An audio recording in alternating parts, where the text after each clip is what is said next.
Good morning সবাইকে। সবাই কেমন আছো? আশা করছি ভালো আছো। আর আমরাও কিন্তু বেশ ভালো আছি। আজকে হলো 24শে সেপ্টেম্বর আর সোমবার। আজকের ব্লগটা শুরু করলাম এখান থেকে। আমার বাগানের এই ফুলগুলো থেকে কেমন লাগছে অবশ্যই কিন্তু কমেন্ট বক্সে কমেন্ট করে জানিও। আর ফার্স্ট টাইম আমার চ্যানেলটাকে দেখলে সাবস্ক্রাইব করে পাশে থাকার অনুরোধ থাকলো। আর আমার বাগানের দেখো ছোট্ট ছোট্ট এই বাগানের গাছটা দেখতে পাচ্ছ, পাতার থেকে ফলে ভর্তি। এই সমস্ত দেখলে কিন্তু মনটা আমার বেশ ভালো হয়ে যায়। তারপরে ফিরে আসি আমার সংসারের কাজকর্ম। কারণ সংসারটা হলো মেয়েদের, সংসারেতে প্রত্যেকটা মেয়েদেরকে অনেক শ্রদ্ধা এবং ভক্তি এবং ভালোবাসা দিয়েই প্রত্যেকটা কাজ করতে হয়।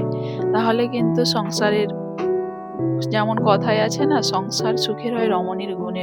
সংসারের মধ্যে রমণীর যদি এই সমস্ত গুণ যদি না থাকে, কোনো সংসারই সুখের হবে না। আর এখানে দেখো অনেকদিন বাড়িতে ছিলাম না, প্রায় সপ্তাহখানেক হলো। সেই কারণে পুরো ঘরময় যেন ধুলোবালিতে ভর্তি হয়ে গেছে। সেই কারণে আস্তে আস্তে করে পুরো ঘরটাকে পুরো পরিষ্কার করতে হবে। ঝাঁট দিয়ে নিচ্ছি ফার্স্টে, তারপরে ঘর মোছা, ঝাঁট দেওয়া তো প্রায় হয়ে গেল। কিন্তু এখানে এবার চাদরগুলো তুলে কেচে ফেলতে হবে। কারণ এমনিতে বাড়িতে থাকলে দু একদিন ছাড়া ছাড়া কেচে নিই। কারণ আমার এক মেয়েটা না সব সময় বিছানার উপর থাকে। কিন্তু এক সপ্তাহ যেহেতু বাড়িতে ছিলাম না, ধুলোময় হয়ে আছে পুরো, সেই কারণে চাদরগুলো তুলে নেব, কেচে নেব এবার।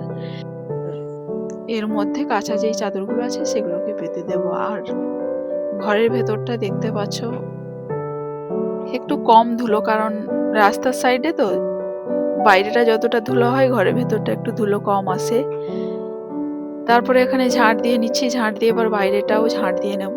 আর প্রত্যেকটা বাড়ির বউদের সেই সকাল থেকে রাত 10টা পর্যন্ত এরকম প্রত্যেক দিনের রুটিন চলতেই থাকে। কারণ এইভাবেই মেয়েদের জীবন। তারপরে মেয়ে পড়তে গেছে, ও তো এখনো আসেনি। আর ঘরেই সেরকম সবজিপাতি নেই যে ওর জন্য একটু খিচুড়ি করব। কারণ ওকে মানে কোনো রান্না বান্না তরকারি আলাদা করে করে যে খাওয়াবো সেরকম ভাবে ও খেতে চায় না। সেই কারণেই ওর জন্যই রোজ খিচুড়িটা রাখার চেষ্টা করি। ওর মধ্যে সমস্ত সবজি দিয়ে সবকিছু দিয়ে যখন একসঙ্গে বানিয়ে খিচুড়ি দিয়ে দিয়ে দিই, ওটাই ও ভালো খায়। সেই কারণে এখানে দেখো কিছুটা কেচে মেলে দিয়ে আবার কিছুটা জাঁকিয়ে দিলাম। তারপরে এখানে ফ্রিজটা ফাঁকা ছিল, সেই কারণে ভাবলাম একটু পরিষ্কার করে নিই। কারণ আবার একটু বাদেই বাজার থেকে সব বাজারপত্র নিয়ে চলে আসবে, আবার এর মধ্যে রাখতে হবে। সেই কারণেই এটা পরিষ্কার করে নিচ্ছি। আর এখানে পরিষ্কার করলে আমি লেবুর রস দিয়েই বেশিরভাগটাই পরিষ্কার করি। সপ্তাহে একবার করে ফ্রিজকে এরকম পরিষ্কার করে নেওয়াটাই উচিত। এবার আমি যেহেতু সবজি ছিল না, আমার অনেকটাই সুবিধা হয়েছে। কারণ সবজি বের করে পরিষ্কার করাটা অনেকটাই টাফের হয়ে যায়। সেই কারণে এইভাবে ফাঁকা ছিল, ভাবলাম পরিষ্কার করে নিই। তারপরে ফ্রিজের মধ্যে একটা দুর্গন্ধ থাকে, সেই কারণে লেবুর টুকরো টুকরো করে রাখলেও কিন্তু ফ্রিজের দুর্গন্ধটা আসে না। এইভাবে আমার অনেকটাই মানে ভালো হয়, ফ্রিজটা গন্ধ হয় না। আর সবসময় পরিষ্কার করতেও লাগে না। আর বাড়িতে যেহেতু ছিলাম না এক সপ্তাহ, একটু বাইরেটা ধুলো জমে গেছে, সেই কারণে বাইরেটাও পরিষ্কার করে নিলাম। আর বাড়ির প্রত্যেকটা জিনিস যখন পরিষ্কার থাকে, মনটাও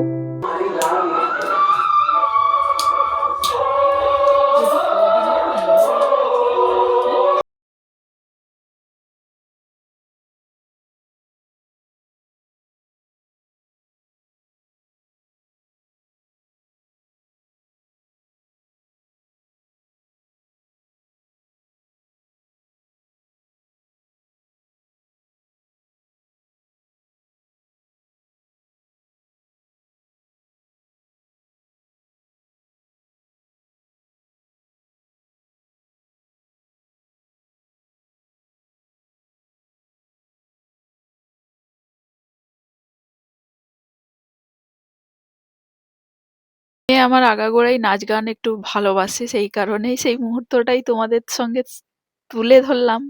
কারণ টিউশন পড়ে এসেই এইরকমই ঘরে শুরু করেছে। আর এখানে সমস্ত সবজিপাতি নিয়ে চলে এসেছে। এবার সব পরিষ্কার করে আমি সেগুলোকে ভরে দিলাম। আর এখানে আমার স্নানও হয়ে গেছে। এবার স্নানটা করার পর ঠাকুরকে পুজো দিয়ে নেব, কারণ অনেকটাই বেলা হয়ে গেছে। এবার মেয়ে স্কুলে বের করতে হবে ওকে। আর এখানে স্নান করার পরে একটু ক্রিম, কারণ ঠান্ডা প্রায় পড়ে গেছে বলতে পারো। আর গা হাত পা যতই পরিষ্কার করি না কেন, মনে হয় যেন তবু নোংরা হয়ে যাচ্ছে। আর শীতকালেতে বেশি ক্রিম ব্যবহার করার জন্যও কিন্তু বলতে পারো গা হাত পায়ে বেশি ময়লা জমে যায়। আর এখানে দেখো ঠাকুরকে এবার পুজো দিয়ে নেব, কারণ এক সপ্তাহ বাড়িতে ছিলাম না।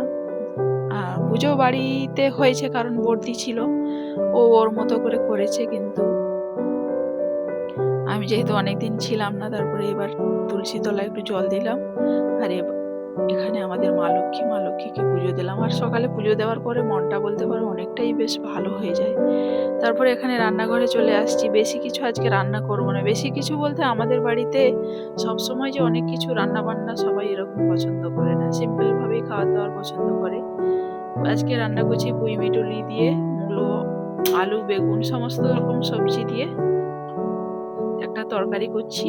আর এই যে মাছ ভাজা করে নিচ্ছি, রুই মাছ ছিল, পেঁপে আলু দিয়ে ঝোল। আর এই রেসিপিটা আমাদের বাড়িতে তো আমার ভিডিওগুলো যারা দেখো সব দেখতে পাও সব সময়, এই রুই মাছের ঝোলটা আমাদের পেঁপে আলু দিয়ে সব সময় থাকে। আর এখানে দেখো তোমাদের সঙ্গে গল্প করতে করতে আমার তরকারিটা কষানো হচ্ছে, আর এখানে ঝোলটাও আমার হয়ে গেছে, আর তরকারিটা প্রায় বলতে পারো হয়ে গেছে। আর এই তরকারিটা না খেতে খুব সুন্দর হয়েছিল। আর শীতকাল মানেই এই সমস্ত সবজি পাওয়া যায়, আর শীতকালের অনেক রকম সবজি পাওয়া যায়, সেই কারণে অনেক রকম মনের মতো করে রেসিপি বানিয়ে খাওয়া যায়। আর এখানে দেখো অনেকটা টাইম বাদেই আবার তোমাদের সামনে আসলাম। এখন সন্ধে 6টা 6:30 এরকম হবে। সবাইকে গুড ইভিনিং। আর রাতে আমাদের হবে রুটি, সেই কারণে আটাটা মেখে নিচ্ছি, কারণ আটাটা মেখে রেখে দিলে অনেকটা টাইম বেশ ভালোই হয়। আটাটা মেখে রেখে দেবো। আর এখানে কয়েকটা বাজারও নিয়ে আসছে, আবার পালং শাক নিয়ে আসছে, আর বরবটি নিয়ে আসছে, আর একটা কি নিয়ে আসছিল, আচ্ছা মূলো শাক নিয়ে আসছিল।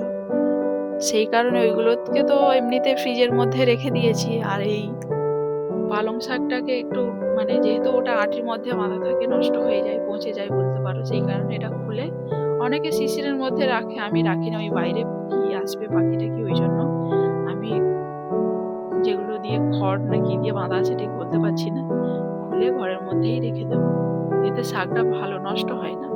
তারপরে এখানে ছানার বাবা ছিল, ও মুড়ি খেয়ে নিচ্ছে।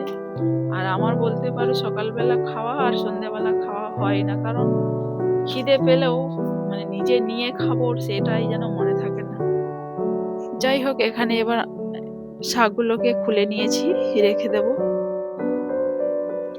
আর ওই খুলতে খুলতে আমারও একটু খিদে পেয়েছিল, সেই কারণে আমাকে একবার খাইয়ে দিয়েছিল।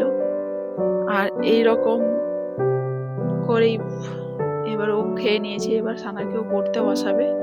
এবার আমি ছোলাটাকে সেদ্ধ করতে দেব, কারণ গরম জল করে ভিজিয়ে রাখছিলাম অনেকটা টাইম। আর সংসারে বলতে পারো আমাদের মতো সংসার মানে একজনের ফ্যামিলিতে একজনের ইনকামে কোনোভাবেই বলতে পারো চলে না। একটা ফ্যামিলিতে আছে যতজন মেম্বার আছে ততজনেই কিছু না কিছু করে, তো সেইভাবে যদি প্রত্যেকটা বাড়িতে ইনকাম হয়, সেই সমস্ত ফ্যামিলিগুলো ডেভেলপ হতেই কিন্তু একদম বাধ্য। কারণ এখন যা জিনিসপত্রের দাম বা সবকিছু যেমন ভাবে চলছে, এইভাবে চলতে গেলে প্রত্যেকটা মানুষকে ইনকাম করতে হবে। কিছু মানুষ থাকে সংসার সামলে, বাচ্চা সামলে, মানে মেয়েদের কথাই বলছি, কিছু না কিছু ইনকাম করে, আর আমরা সেরকম বলতে পারো পারি না। চেষ্টা করি, মনের মধ্যে যে ইচ্ছে আছে যে কি করি, কিছু করে তো ইনকাম করব, তো জানি না কি করতে পারবো। তো এইভাবেই দিনগুলো যাচ্ছে। এখন আমাদের ইনকামের থেকে মেন টার্গেট হলো মেয়েটাকে ভালো করে পড়াশোনা করিয়ে ওকে মানুষের মতো মানুষ করবে, এটাই মনের মধ্যে বড় ইচ্ছে।